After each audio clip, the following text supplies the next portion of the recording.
بسم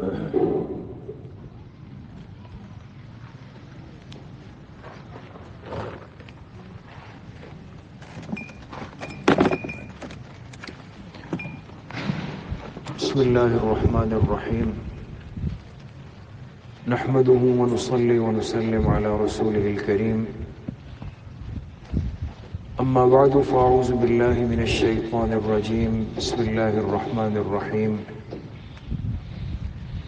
إنما يعمر مساجد الله من آمن بالله واليوم الآخر وأقام الصلاة وآتى الزكاة ولم يخش إلا الله فعسى أولئك أن يكونوا من المهتدين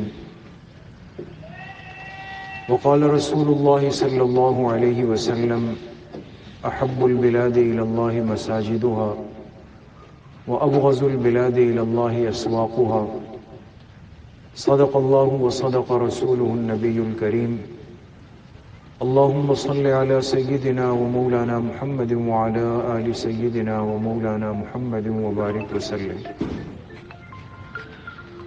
اللہ رب العزت کا بہت بڑا کرم اور احسان ہے اور ہم سب کے لیے انتہائی شکر کا موقع ہے کہ آج ہم ایک ایسی مجلس میں جمع ہے جس میں وہ کام ہونے جا رہا ہے اور اس کام کا آغاز ہو رہا ہے کہ جس کام کے کرنے کے بعد ایک بندہ اللہ کی محبوبیت کے اندر یقینی طور پہ شامل ہو جاتا ہے، اس لیے کہ اللہ کے پاک پیغمبر محبوب کائنات جناب رسول اللہ صلی اللہ علیہ وسلم نے ارشاد فرمایا احب البلاد الی اللہ مساجدها،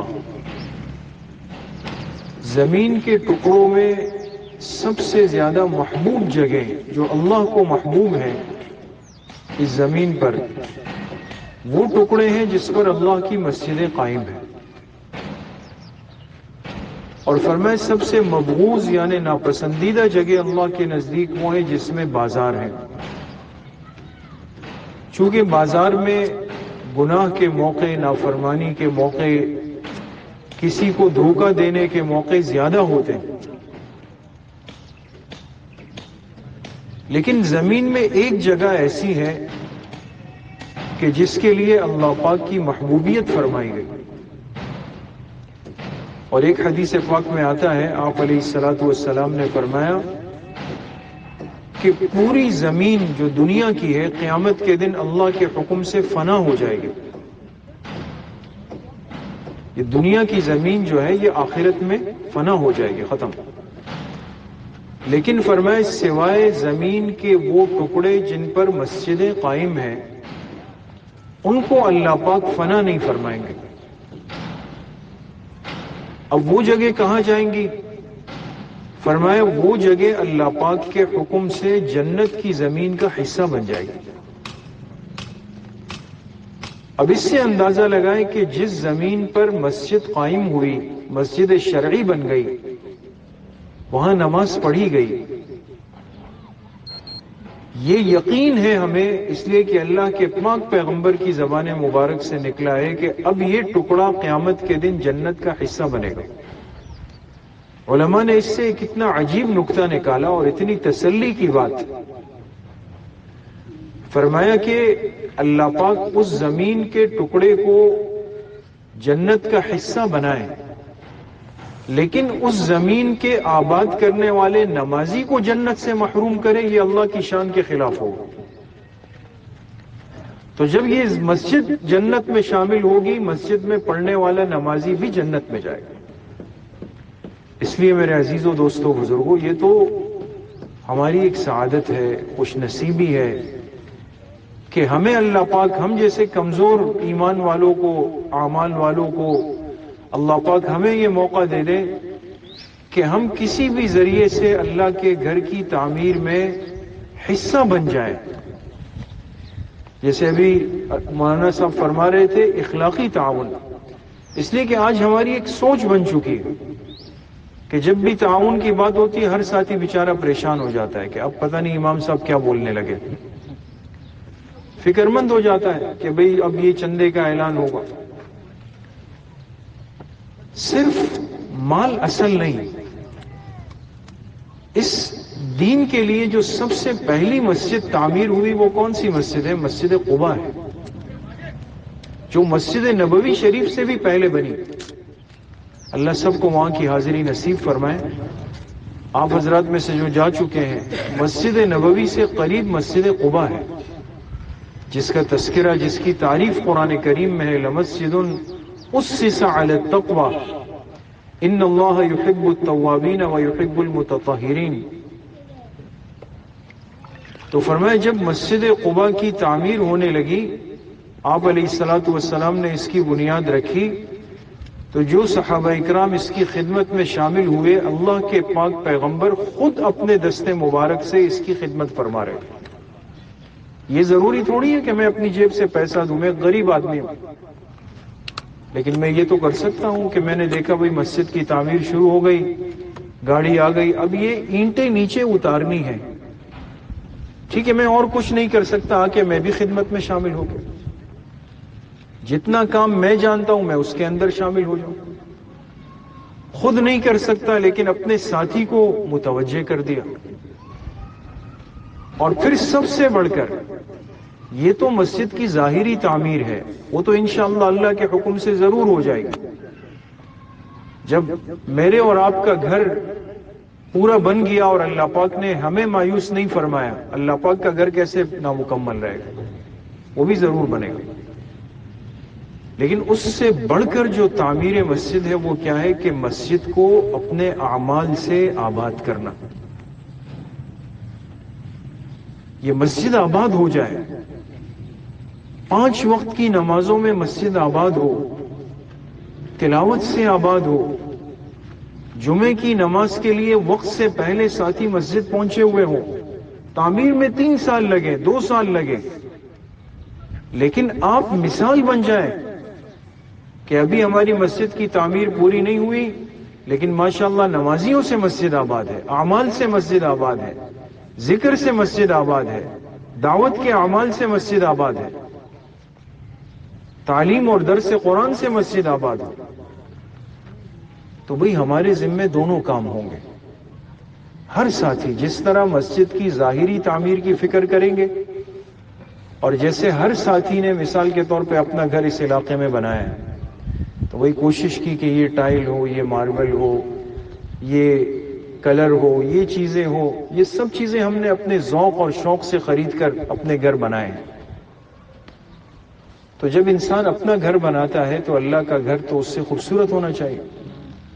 ہمارے ساتھی ہیں اٹک میں، بڑے اللہ والے لوگ ہیں، حضرت قاضی محمد ارشد الحسینی صاحب مدظلہم، ان کے والد صاحب شیخ العرب والعجم حضرت مولانا سید حسین احمد مدنی رحمۃ اللہ علیہ کے خاص شاگردوں میں سے تھے اور بڑے ولی کامل تھے حضرت قاضی زاہد الحسینی صاحب رحمۃ اللہ علیہ.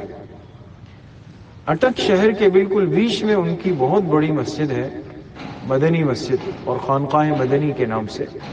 اللہ نے ان سے بڑا کام لیا. ان حضرات نے اپنی مسجد بنائی ہے اور عجیب مسجد ہے، بڑی آباد مسجد ہے.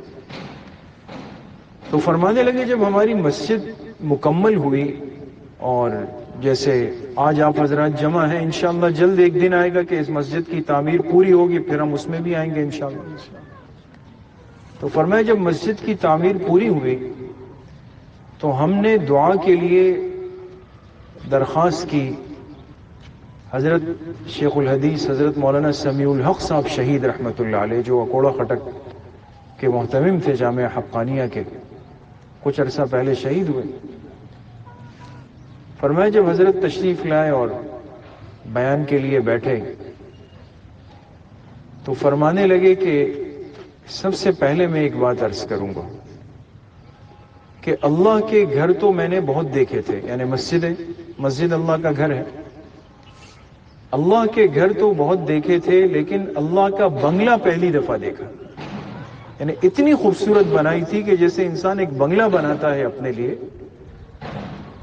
تو ہم جیسے اپنے گھر کی فکر کر رہے ہیں کہ بھئی میرا گھر علاقے میں خوبصورت ہو، مضبوط ہو، تو کم سے کم اس درجے کا تو مسجد کے لیے اور اللہ کے گھر کے لیے میرے اور آپ کے پاس جذبہ ہونا چاہیے. تو بھئی ہر ساتھی ہم میں سے جو آج موجود ہے وہ خود ایک داعی بن جائے اس کے لیے. اور جیسے ہمارے ہاں تبلیغ والے حضرات گشت کرتے ہیں نا، دعوت دیتے ہیں، ساتھیوں کو تیار کرتے ہیں، اب یہ ہمارے محلے کا ایک حق ہمارے ذمہ ہو گیا کہ بھئی ہمارے محلے کی مسجد بن رہی ہے، اس کی تعمیر کرنی ہے. یہ صرف مولانا آصف صاحب کی یا ان کے والد صاحب کی یا ان حضرات ائمہ کی ذمہ داری نہیں ہو کہ یہ جانے ان کا کام جانے، ہم تو جا کے بھئی نماز پڑھیں گے اور فارغ ہو کے آ جائیں گے. ہر ساتھی اس کو اپنا سمجھ کر ایک فکر کریں، ساتھیوں کو تیار کریں گے، مسجد کو آباد کریں گے، اعمال سے بھی آباد کریں گے تو کریں گے نا انشاءاللہ. اللہ کریم ہماری اس حاضری کو قبول فرمائے اور اس مبارک مجلس کو، مجلس سعید کو اللہ اپنی بارگاہ میں قبول فرمائے. اس مسجد کو اللہ پاک جلد از جلد تعمیر کے مراحل سے گزار کے تکمیل میں لا کر اور اس کو مکمل طور پہ آباد فرمائے. ان سب کے حق میں اللہ پاک صدقہ جاریہ فرمائے. وآخر دعوانا ان الحمد للہ رب العالمین.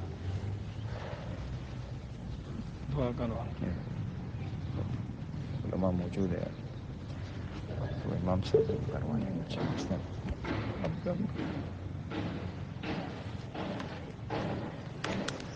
الحمد للہ رب العالمین والصلاة والسلام على سید الانبیاء والمرسلین سیدنا وسندنا وحبیبنا وشفیعنا وقرۃ اعیننا محمد وآلہ وصحبہ اجمعین.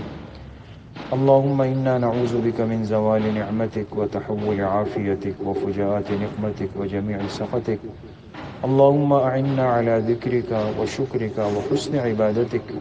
اللهم إنا نسألك علما نافعا ورزقا واسعا وشفاء من كل داء. اللهم إنا نسألك العفو والعافية والمعافاة الدائمة في الدين والدنيا والآخرة والفوز بالجنة والنجاة من النار. یا اللہ یا ارحم الراحمین یا اکرم الاکرمین، ہمارے صغیرہ کبیرہ ظاہراً باطناً ہر طرح کے گناہوں کو معاف فرما دے. یا اللہ پوری امت کے گناہوں کو معاف فرما دے. یا اللہ آج جس مبارک نسبت سے یہ مجلس لگی ہے یہ خالص یا اللہ آپ کے گھر کی تعمیر کی نسبت ہے. اسی وجہ سے ہم سب یہاں جمع ہیں کہ زمین کے اس ٹکڑے پہ آپ کا گھر تعمیر ہو جائے. یا اللہ ہماری اس مجلس کو، اس بیٹھنے کو، تمام ساتھیوں کے محبت کے ساتھ اس آنے کو قبول فرما دے. یا اللہ اس مجلس میں جتنے علماء ہیں، اہل علم آپ کے محبوب بندے ہیں، یا اللہ ان کی محبت کی لاج رکھتے ہوئے اس جگہ کو آباد اور شاد فرما دے. اس مسجد کو یا اللہ تا قیامت نیک اعمال کا، علم صحیح کے حاصل کرنے کا، عقائد کی اصلاح کا، علاقے کے ماحول کی درستگی کا، ہمارے گھروں کی، مستورات کی، بچوں کے، بچیوں کے دین اور اعمال کے سیکھنے کا ذریعہ اور مرکز فرما دے، ہدایت کا ذریعہ بنا دے. یا اللہ ہر قسم کے شر سے، فتنے سے، انتشار سے، بری نظر سے، حاسدین سے یا اللہ اس جگہ کی اور تمام مساجد کی حفاظت فرما دے.